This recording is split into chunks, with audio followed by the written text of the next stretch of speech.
الحمد لله رب العالمين الصلاة والسلام على خاتم النبيين وعلى آله وصحبه أجمعين أما بعد فأعوذ بالله من الشيطان الرجيم بسم الله الرحمن الرحيم قال الله تعالى في سورة بني إسرائيل ولا تقربوا مال اليتيم إلا بالتي هي أحسن حتى يبلغ أشده وأوفوا بالعهد إن العهد كان مسؤولا۔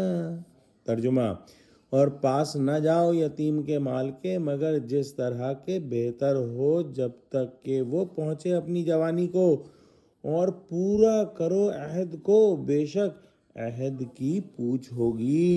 اللہ سبحانہ وتعالی نے قرآن میں یتیموں کے مال کے بارے میں بڑی گہری اور بڑی دل دہلانے والی ہدایات دی ہیں، اور یہ حکم دیا ہے کہ ان کے مال کو انصاف اور امانت داری سے محفوظ رکھا جائے۔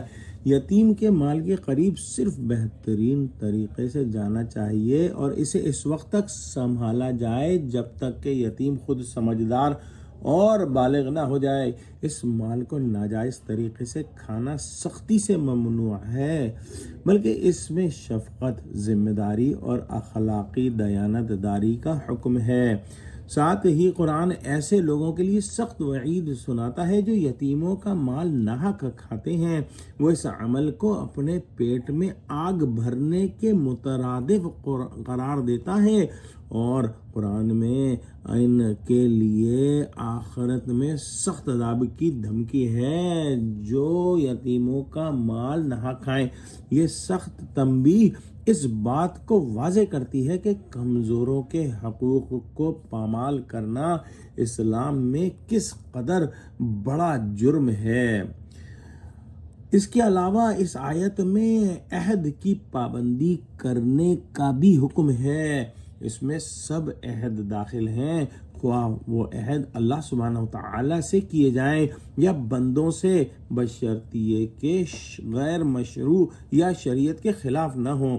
حضرت شاہ صاحب لکھتے ہیں کہ کسی کو قول و قرار صلح کا دے کر بد عہدی کرنا، اس کا وبال ضرور پڑتا ہے۔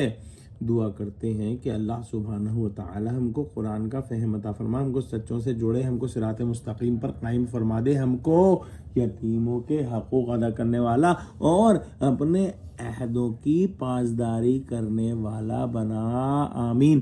وآخر دعوانا الحمدللہ رب العالمین، والسلام علیکم ورحمۃ اللہ وبرکاتہ۔